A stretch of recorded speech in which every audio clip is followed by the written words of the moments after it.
Hi, thanks for spending some time with me again today. We're looking at more of the Arban exercises. Now we're at the point where it says the trill. And trills can be really therapeutic. And I need some therapy today because I'm really stiff from yesterday's playing and I haven't warmed up yet and it's late in the afternoon. So I'm off my schedule. It's all very uncomfortable. So I need to see if I can get some looseness and some flow going again. And I figure this is as good a way to warm up as any. So this is on page 128 in my current edition of the Arban book entitled The Trill. This is the first exercise, number 60.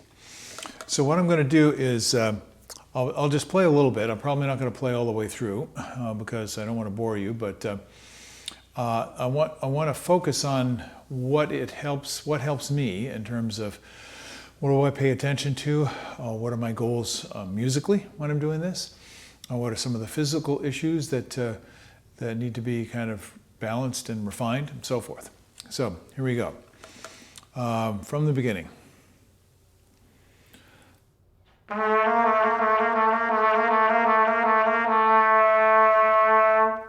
So right from the very beginning, I'm not free with the sound. So I'm going to start just see if I can get the air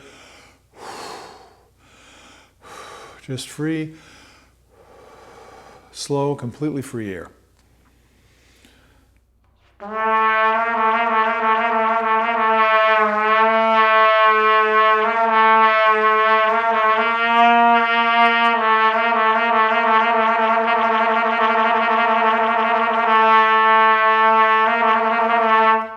So right away, I haven't even played very much, but I can already tell, oh, one of the things I want to do is see if I can find the balance in the sound on both notes so they sound the same and also feel like I'm not changing very much between the notes.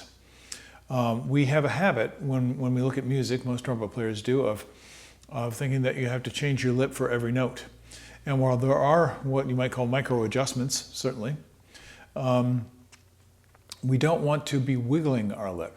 We want it to be relatively stable in the airstream. Let the micro adjustments be as they may, but your ear will tell you if you're doing this well, because if you are, you can get the sound the same. Now I'm going to give you an example of not the same.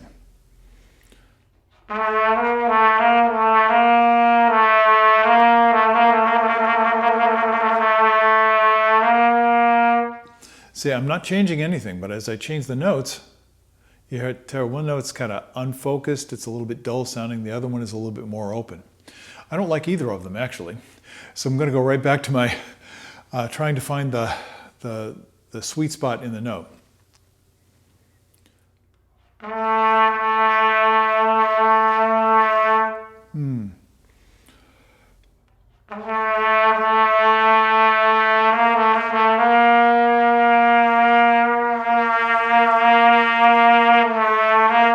So what I'm discovering is my lips need to be more supple. Like I said, I'm kind of stiff today. I'm not getting that soft, supple vibration happening. So that's what I'm going to concentrate on.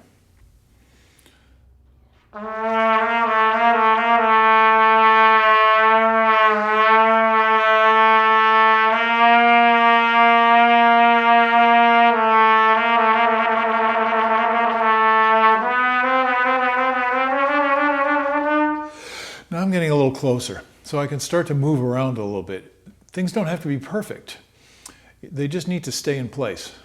So I haven't talked about breathing, or I'm assuming that you're all breathing perfectly, which is almost never the case. But if you have good, easy flow, and it's consistent, and it's supported, so you don't have not trailing off of the air on the end of the breath, but you're carrying the breath, as I've said so many times, you're fine. It doesn't need to be perfect, but do listen to the sound. I'll play a little bit of this.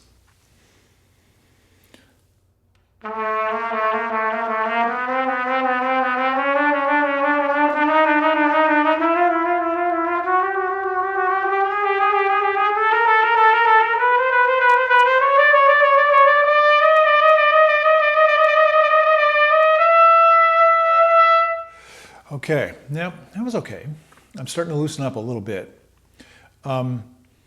in this exercise and in many of the trill exercises, you'll see alternate fingerings. And you can do them and not do them. Or you can invent your own, such as they may be. But trying to do the fingerings that are marked is a good place to start. So I don't think I was always doing that. That's okay. Go with the natural fingerings and the alternate fingerings. The question is, why did Mr. Arban put those alternate fingerings in there? And I think the main reason is because when you have valve combinations that are closer together, such as he says G sharp, when you have a G sharp and then an A, instead of switching positions like this, just do it like this. Now that's easier physically, which is great, but it's also, there's a better acoustical connection in the horn. There's a better physical connection in the horn. You're not changing so much pipe.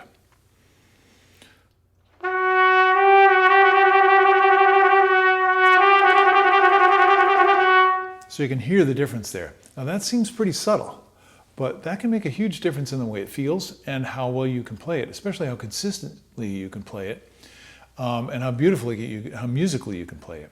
So I guess what we're discovering is you need to pay attention to the details when you're practicing these things. And then look at one thing at a time, see if you can get comfortable with it, and move on to another thing. So there are a lot of things I wasn't very happy with, but I'm going to let those go because I still have my main mission. And my mission got interrupted because as I started to ascend, and I'm sure that some of you are going to have this issue, so I'll start right in the beginning of the second line. As I started to ascend, you can kind of hear what happens.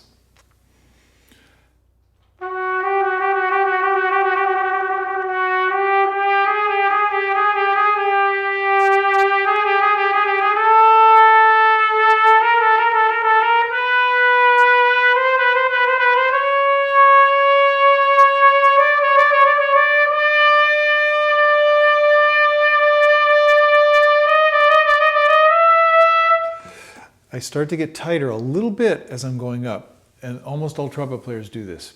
So what I was doing that time is take a few moments, let it come back to the note where it sounds better, and I'm not using as much tension to play.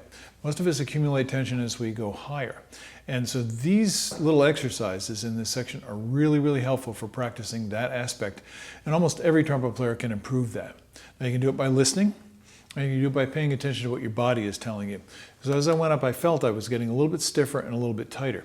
Now you may feel like everything is perfectly fine. And I have a lot of students that can't tell these differences. What I'm trying to encourage you to do is listen and feel at the highest level that you can, and then make it really, really easy to do what you're trying to do. Don't try too hard. Don't try and figure it out or think through it. Just listen, taste, let your body tell you what's going on, and follow the path that's the easiest, and you'll find your way through these. Okay, now I'm going to do something a little different just because I feel like I need it. I'm going to sustain a little bit every time I go up.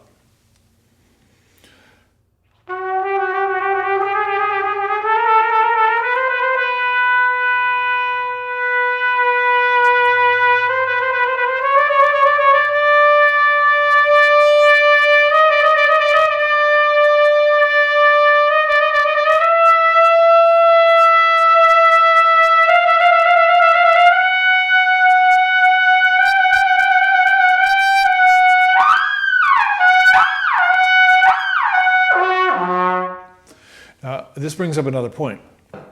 Yeah, okay, I did that to show off. Well, not actually. I did that to see if I could. And I need to be ready for it the whole time. So he starts in the lower register on this exercise.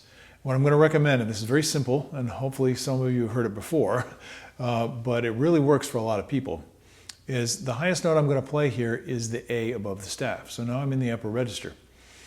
I need to be in the right position to play the A when I start, even though I'm starting on the B below the staff. If I'm in the right position, then everything works better, and I don't feel like I'm straining or having to readjust something as I'm going through. And of course, you can reverse these exercises, start them at the top and come back down. Oh yeah, in the middle of the exercise he does that, but it's different when you've already set up for the upper register or already set up for the lower register. So experiment with this, and those of you who are serious about your craft, I think you're going to find a lot of benefit from this. Now, there are lots of exercises in this section of the book. And you know, I always ask myself like, well, okay, that's that. And then he does it in a different key, and it's really not that much different. And then, oh, I see. So number 62, he puts a little grace note in. So the pattern is,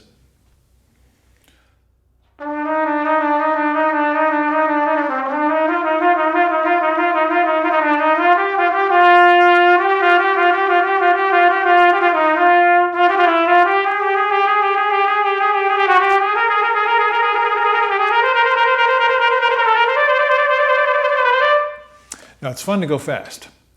If you go slowly and the sound is beautifully even and the feel is completely smooth, then going fast is going to be pretty easy.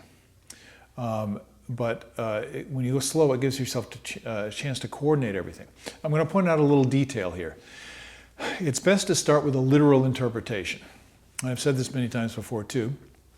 Those of you who have been watching the videos, when I talk about rhythm things, you know, it's best to start with what's actually written on the page. So what he wrote is a grace note, 8th note, grace note, and back into the 16th note. So normally you divide that in half. The grace notes would be twice the speed of the note that they're connected with. So that means they're like 30-second notes. There's your 16ths.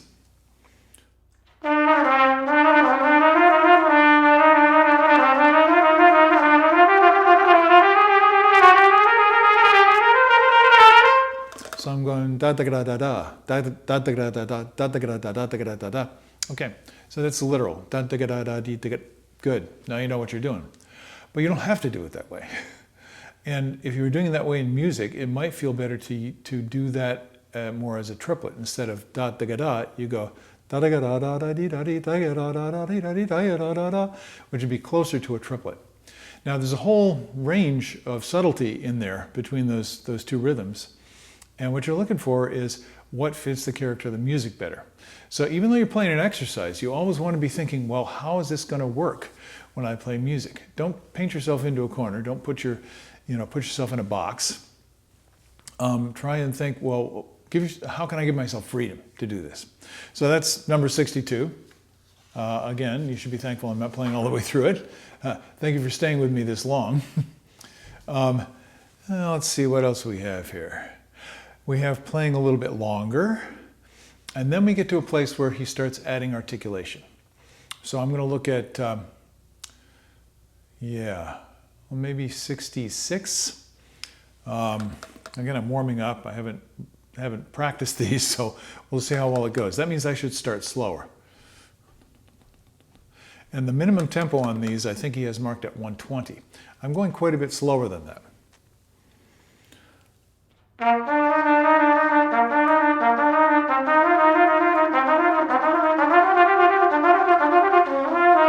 Now I'm getting up to 120 or so, and he has marked, or the editor has marked, between 120 and 152. Of course, that can be whatever you like, but the rule's the same. Nice and smooth.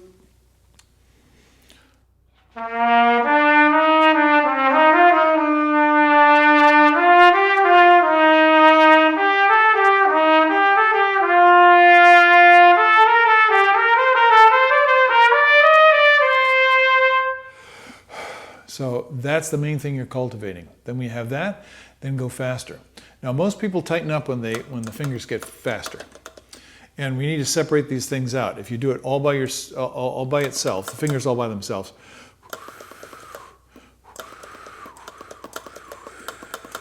If your fingers feel stiff, you haven't got that part of it. So slow it down and work the fingers individually until they feel like they're dancing and they're free and they're quick and they're smooth.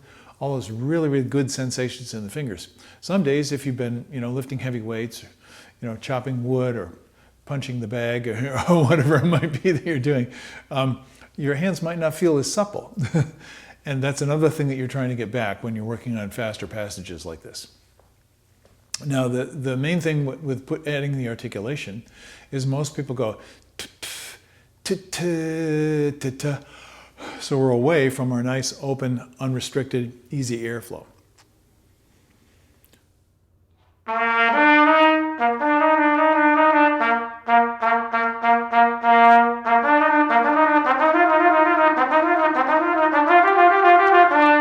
he says third valve, so I'm going to do it third valve.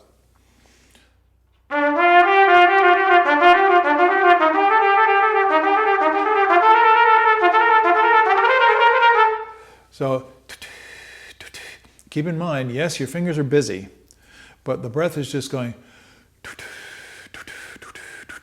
one constant stream of air, and the tongue is just lightly dividing the air. You're blowing straight through.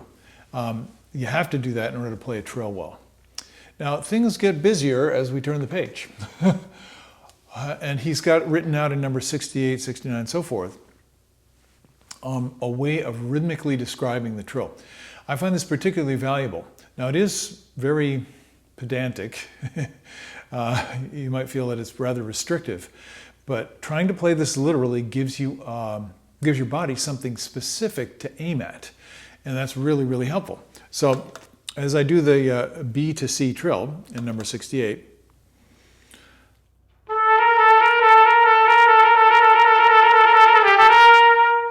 so that's what he's written literally. Da dee da dee da dee da dee da ga da ga da ga da ga da ga da ga da da ga da da. Ooh, see, I can't even tongue it. Da da da da da da da da da da.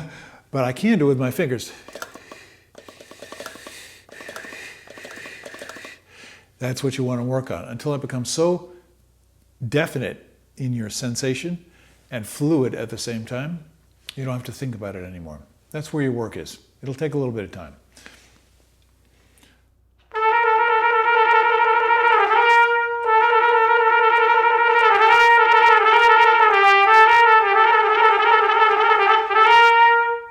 Now, that's going to be easier on some notes than others. So when you get into this section, and I'm sure you may have noticed it if you've been practicing these, you may have noticed it also in the previous sections. Some trills feel more awkward than others. So work on the awkward ones and see if you can smooth them out. Let's see, this one doesn't have too many awkward ones. Let's go to the next one, number 69. That's got one that for a lot of people is a little bit iffy.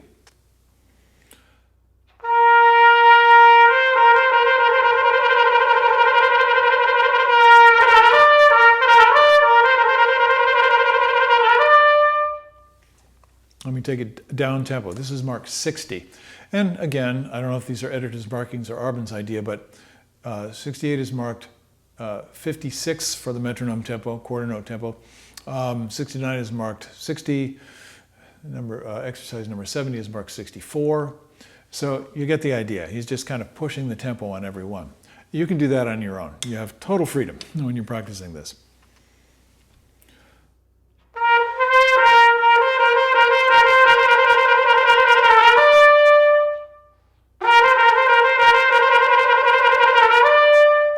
I feel a little bit stiff, so my throat's getting a little bit tight. There's some awkwardness somewhere, so I'll go through the whole thing. Can I do it slowly? Is my air free? Is the embouchure stable and supple and free to vibrate? Are my fingers feeling awkward, or are they supple and smooth and quick and dancing? And if there's a little bit of tension in any one of those things, you're going to find it more difficult to play the trills. Now, there's some obvious examples from the literature. I'm not sure what the actual trills are now that I think of it, but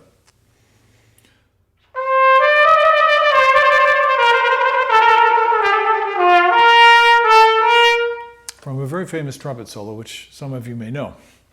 And there is another famous trumpet solo.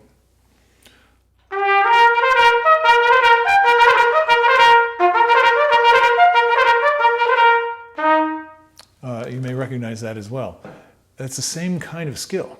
So all this, you may not do this work in the Arban book on trills, but if you take it back and do them at the fundamental level until they become easy and fun, and then increase the speed without creating tension, you're going to be able to play those passages much, much more easily, much more successfully. So being strict with the rhythm on this section is going to be really good. One more and then I'll let you go. I know this has been a long episode. I'm going to play some music. That's the whole point. So this is number 76. Let's see here. And I might practice my way through this.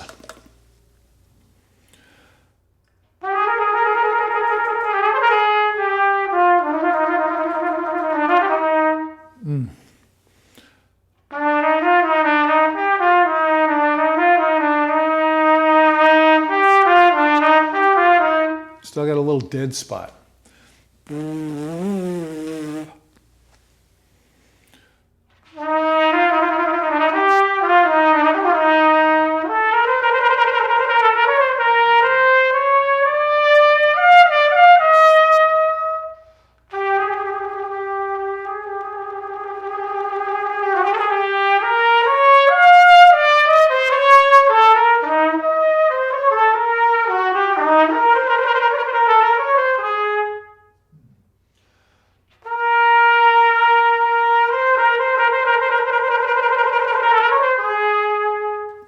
So you can see it's like a massage. I'm working the qualities of what I'm doing. And if they're not good and I can't get them to be where I hope for them to be or expect for them to be for a performance, then I'm going to make it easier, do it slower, play without the trills and the grace notes. Oh, that would be a good idea. Then it would be a simple melody. And actually, that's the important part.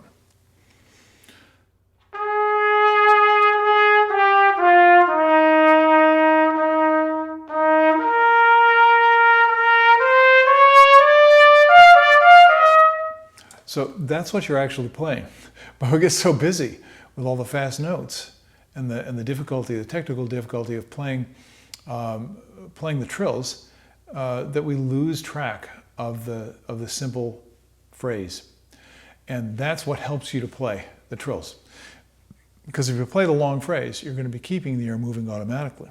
You're going to be blowing to someplace instead of trying to control your technique. So I think that's one of the most important things that you can work on. I don't know if I want to belabor this anymore, but I'll mention one more thing. At poco piumoso in this little etude, there's an alternate fingering.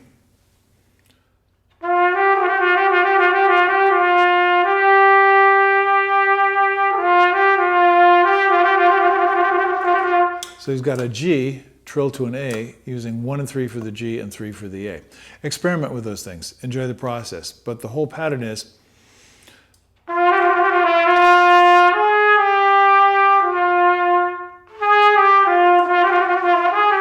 so you have to do things that you're not used to doing.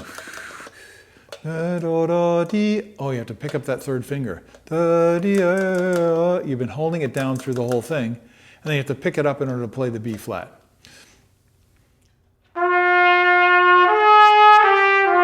Now, if you want to be really crazy, you could do the B flat 1, 2, and 3, and the A 3. Oh, now we're getting into the insanity of alternate fingerings on the French horn. We've got enough problems on the trumpet. So I hope you can enjoy playing around with some of these details, listening to the differences in the timbre, the difference in the pitch, the differences in the feeling between how the notes move from one to another. That is all really, really great stuff. And if you take the time to build it up from the bottom and then go back and do the same thing the next day, you're going to notice your playing, the quality of your playing and your skills increasing tremendously. So don't just think that you can go to the Haydn and the Hummel and play the ornaments and the trills perfectly. You have to back it up and go back to the Arban book. So thanks for joining me in the process and for being patient with this video, and I hope you can find some of these things helpful in your own practice. See you later on. Bye-bye.